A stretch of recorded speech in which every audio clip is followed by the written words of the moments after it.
Long before thrones were forged or kingdoms rose, there was something greater than power, a divine appointment. A sacred covenant spoken not in the courts of men, but in the silence of eternity.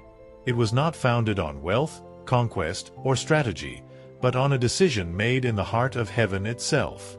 This is not just the story of a man or a throne. It is the unfolding of a lineage chosen to carry something eternal. The house of David was never merely a royal bloodline.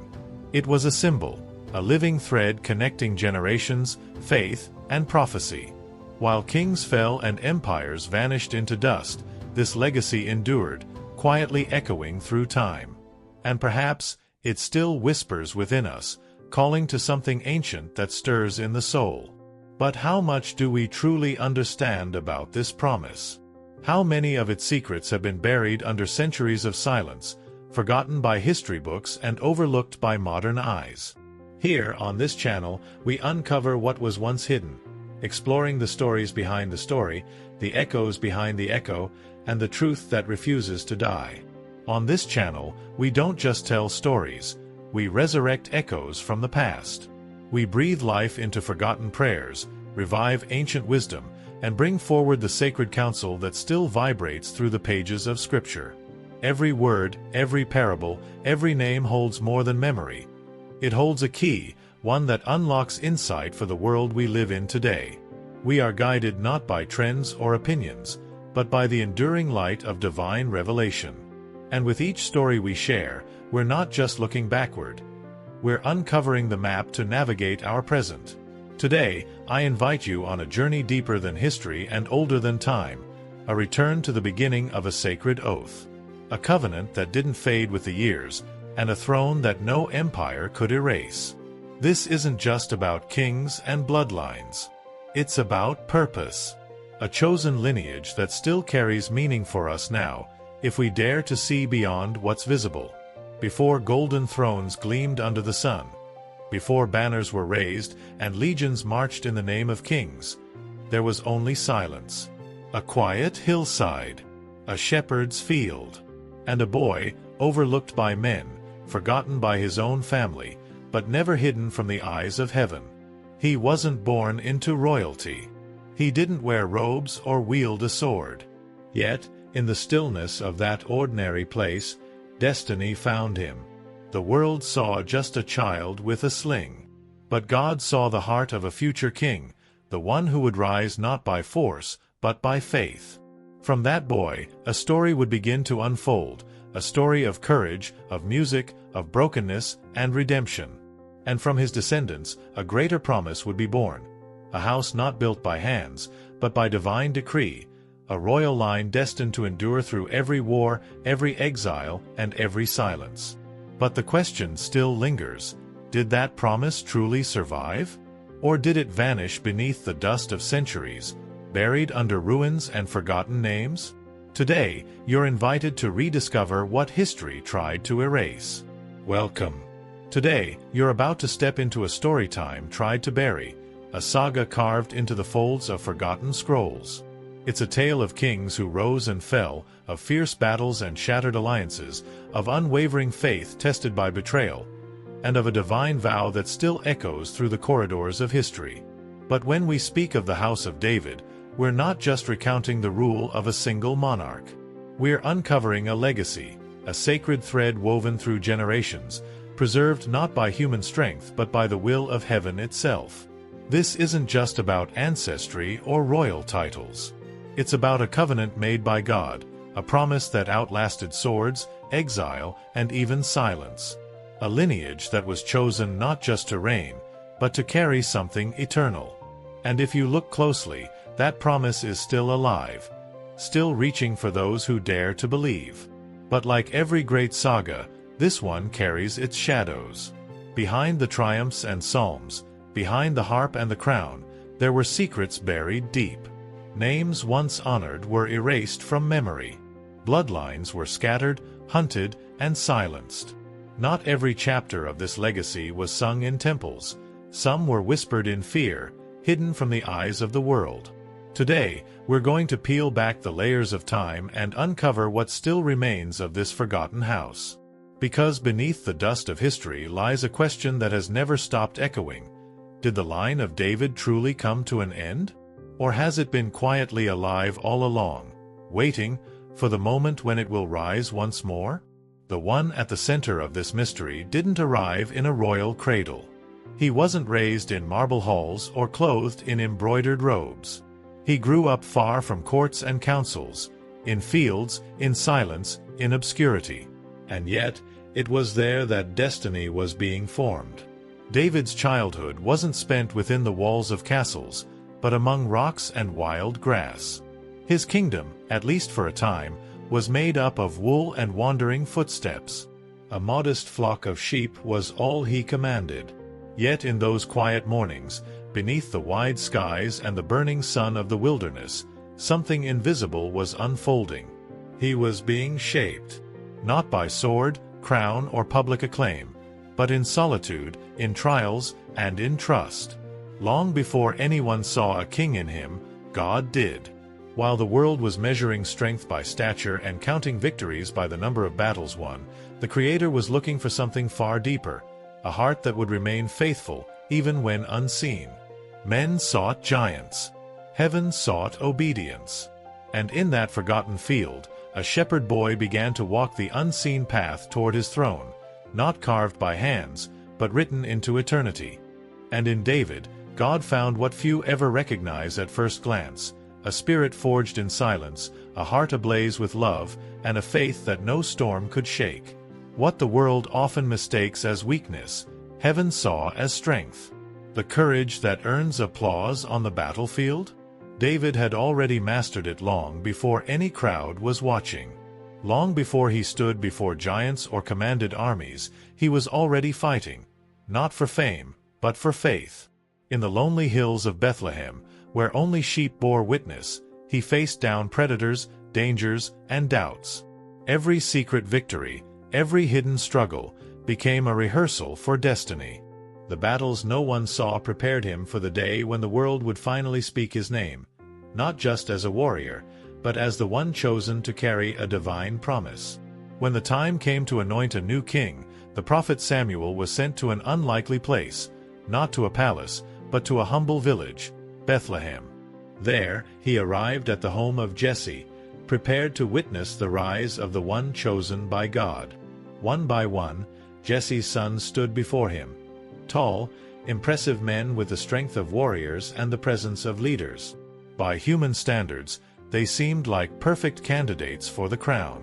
But God does not see as men see. While Samuel observed outward appearance, the voice of heaven whispered a different truth. The true king was not among them. As the last of Jesse's sons passed by, and none were chosen, a question lingered in the air. "Are these all your sons?" Jesse hesitated, almost as if the answer wasn't worth mentioning. "There is still the youngest," he said. "But he's out in the fields, tending the sheep." The one who would shape history wasn't even invited to the ceremony.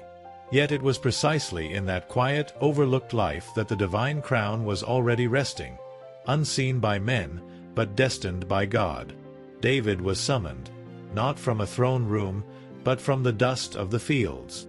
His hands still bore the scent of sheep. His clothes were stained with earth and sweat. The sun had kissed his skin, and the wilderness had shaped his spirit. To the eyes of men, he looked like nothing more than a boy, rugged, simple, unprepared. But his eyes, they told another story. There was a light in them, not the reflection of ambition, but the glow of something divine. A fire not kindled by pride, but by purpose. And in that sacred moment, as the least expected stood before his family and the prophet, Samuel took the horn of oil and poured it over his head. The oil flowed down his hair, across his face, and onto his shoulders. But what happened could not be seen, only felt. An invisible seal was placed upon him. A covenant was written, not in scrolls, but in spirit. That day, in front of those who never imagined such a destiny for him, something eternal was set in motion. Not just the crowning of a king, but the beginning of a lineage that would carry the hopes of generations. The shepherd was becoming a king, not through public ceremony or political acclaim, but within the heart of God Himself. While others still saw a boy from the hills, heaven saw the cornerstone of an everlasting throne. David, once forgotten in the fields, was now chosen to become the root of something eternal. But the path ahead was far from easy. His anointing was not the end of the journey, it was the beginning of a refining fire. Because for every crown spoken by prophecy, there comes a wilderness of testing. And before any throne can be established in glory, it must be forged in trial. The house of David would not rise in comfort or calm. It would be born through chaos, through the fires of war, the sting of betrayal, and the weight of promises that no human hand could undo. His story would stretch across valleys of danger and mountaintops of destiny. Each step would carve a legacy not just for a nation, but for eternity. Not every crown reveals its weight the moment it rests upon the head. Some carry a burden that stretches far beyond a single lifetime, a weight that echoes through generations, shaping destinies yet unborn. David had already defied all expectations. He had faced down giants with nothing but a sling and unshakable faith.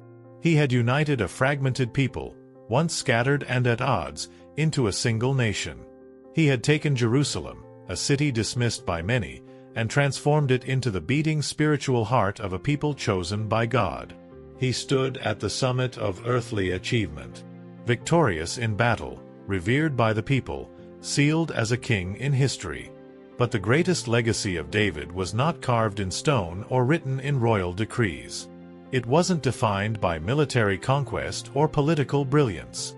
His greatest triumph was something deeper, spiritual, intimate, eternal. David's heart, flawed but sincere, burned with an unmatched passion for the presence of God. While others sought to expand kingdoms, David longed to build a dwelling place for the divine. And it was in that longing that his story reached beyond politics and into prophecy.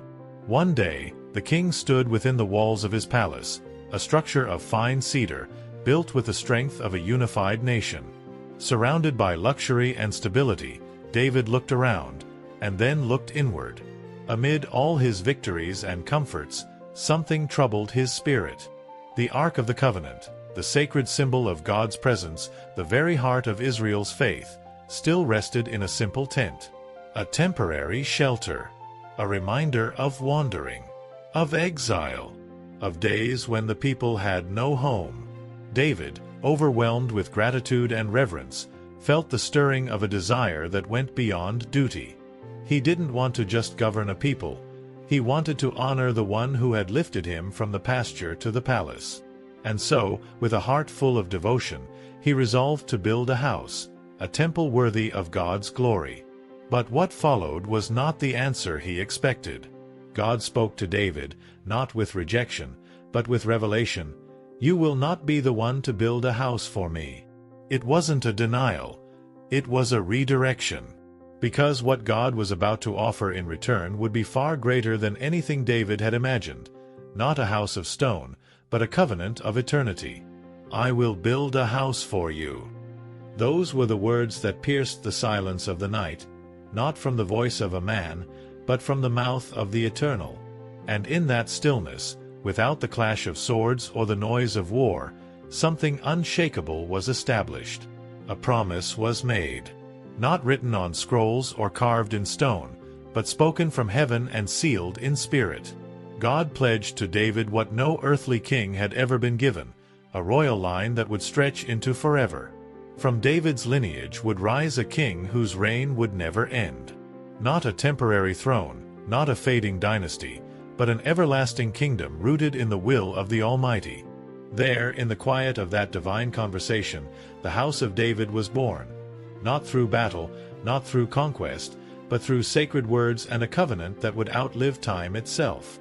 Yet, like every promise from heaven, it would not unfold without cost. Every divine oath is tested, and the greater the promise, the fiercer the fire that follows. Because immortality is not granted lightly, and what God began in David would pass through storms, through exile, through silence, until its fulfillment would shake the very foundations of the world. The house of David would not walk an easy path. It would be tested by fire, not just from outside enemies, but from within. Civil wars would tear at its foundation. Betrayals would cut deeper than swords. And exile would strip away its glory, scattering its people like leaves in a storm. Across centuries of chaos, while mighty empires rose in splendor and crumbled into ruins, one question refused to fade. Where is the throne of David? And who, if anyone, would rise to claim the promise spoken in that sacred night? The silence stretched. The royal line seemed lost. Generations passed with no crown, no king, no sign of restoration. But the house of David was never just a dynasty. It was a seed, a divine seed, buried deep in the soil of time. Not forgotten, only hidden, waiting for the perfect season to break through the darkness. Because promises made by God do not expire. And though years may pass like shadows, what was planted in David would one day rise. Not in political power, but in purpose. Not as a return to the past, but as the beginning of something eternal. Time is the greatest adversary of any promise, and the house of David was no exception. After David breathed his last, the crown passed to his son Solomon, ushering in an age of splendor unlike anything the kingdom had seen. Gold filled the temple, wisdom filled the courts, and peace reigned across the land. It was a glimpse of what divine favor could look like on earth. But glory, when built on fragile ground, doesn't last forever.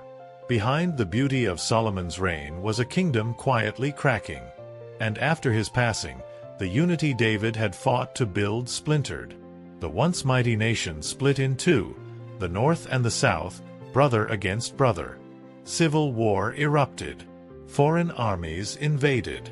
Trust within the palace walls gave way to betrayal. The royal line, once celebrated, became a hunted lineage. As chaos consumed the land, the descendants of David were scattered. Some were captured. Others vanished. Names that once carried divine weight faded into the dust of forgotten scrolls. The throne that had been promised seemed broken. And the seed of David, once planted with such hope, now appeared buried beneath centuries of silence. But what man forgets, heaven remembers. Some were hunted down and executed. Others were driven into exile, their names erased, their memories buried. Many were silenced before they could even speak of their inheritance. But what if the story didn't end there? What if, somewhere beyond the reach of swords and scrolls, some of David's descendants survived, hidden among ordinary people, woven silently through generations, their identities unknown even to themselves, yet still carrying the divine imprint of royalty? Because a promise like this doesn't die easily. While kingdoms fell and thrones were shattered, the covenant whispered on, not in palaces, but in hearts. The seed of David may have gone underground, but it was never uprooted. In secret, sacred genealogies were preserved, written not in grand archives, but in hidden scrolls, passed down in quiet households. Families who bore no crown, held no scepter, yet unknowingly carried royal blood in their veins. A legacy without a throne, waiting for the moment when destiny would awaken once again. The promise was never truly lost. It was waiting, disguised in simplicity, wrapped in silence, for the day when the heir would rise from obscurity and fulfill what had been spoken so long ago. Centuries passed. Empires rose and collapsed. Generations came and went. And then, quietly, in the very town where a shepherd once became king, a new name emerged. From the house and lineage of David, in the forgotten corners of Bethlehem, a child was born. Not into royalty, but into poverty. Not among dignitaries, but among livestock. And yet, wrapped in those simple cloths was the fulfillment of a divine oath, the living embodiment of an eternal promise. His name was Jesus. He did not carry a sword, but the weight of the world. He did not wear a crown of gold, but one of thorns. And yet, in him, the covenant made to David found its voice again. He was the shepherd king foretold, not only descended from David, but destined to complete what no other king could, the redemption of all creation. Bethlehem's fields once witnessed the rise of a shepherd. Now, they witnessed the arrival of the Savior. The house of David was never truly about earthly rule. It was about an eternal throne, one not measured by armies or borders, but by grace. A reign that would never end. A kingdom not built with bricks, but with mercy. And even when all seemed lost, when the lineage looked erased and the promise forgotten, heaven remembered. The promise still lived. And in the silence of that holy night, it rose again, not with fanfare, but with glory. Not in human strength, but in divine purpose. It never died, the promise still breathed. But the story of the house of David doesn't end in ancient scrolls or silent tombs. It lives on, pulsing in the hearts of those who choose to follow the King whose throne will never fade. Millennia have passed. Nations have risen in glory and crumbled into dust. Crowns have been forged, worn, and forgotten. Leaders have come and gone, their names remembered for a moment, then lost to time. Yet one promise has never dimmed. The covenant made to David still burns with holy fire, because that house, that sacred lineage, was never meant to be just a human dynasty. It wasn't about royal bloodlines or political legacies. It was about faith, about hope, about the divine reaching through generations to invite us into something eternal. The house of David was built to carry more than a kingdom. It was built to carry redemption itself. And today, its legacy still calls. Not from palaces, but from within. To every heart that dares to believe. To every soul that chooses the King whose reign is not of this world, but transforms it. The true house of David was never meant to be confined to stone walls or royal palaces. Over time, it became something greater, something eternal. It became spiritual. Every heart that surrenders to the true King, every soul that embraces the ancient promise, becomes part of that house. Not through bloodlines, but through belief. Not by inheritance, but by invitation. And that invitation is still open, for you. You are called to carry this legacy, not with swords or crowns, but with faith that endures, with love that heals, and with the unshakable truth that the promise still lives inside of you. This isn't just history. It's destiny. And you are part of it. The house of David is not a forgotten ruin buried in the sands of time. It is an eternal calling. A living story still being written in every heart that dares to believe. This legacy isn't locked in the past. It breathes through faith, through hope, through you.